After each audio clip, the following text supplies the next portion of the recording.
যে গৌর দেখেছে, যে তাই দেখেছে, সে বলতে পারে না, তার চোখের জল দেখে বোঝা যায় সে গৌর পেয়েছে।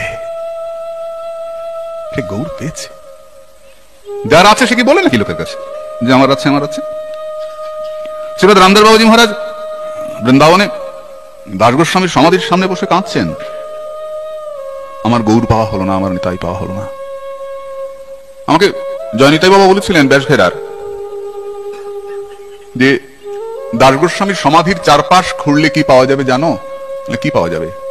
পাওয়া যাবে রামদাস বাবাজি মহারাজের চোখের জল।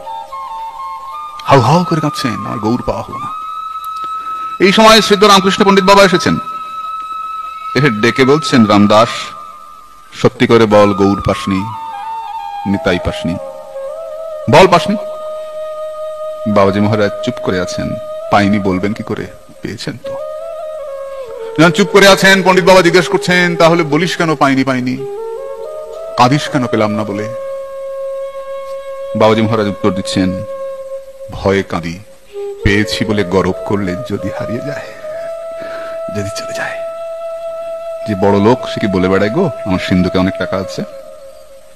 কি করে বোঝা যায়? তার ঠাঁট বাটে বোঝা যায় টাকা আছে। তেমনি সন্তের আনন্দে, সাধুর চোখের জলে অশ্রুকম্প পুলক আনন্দে বোঝা যাবে তার হৃদয়ে গৌর আছে। সাধু কাউকে বলে বেড়ায় না।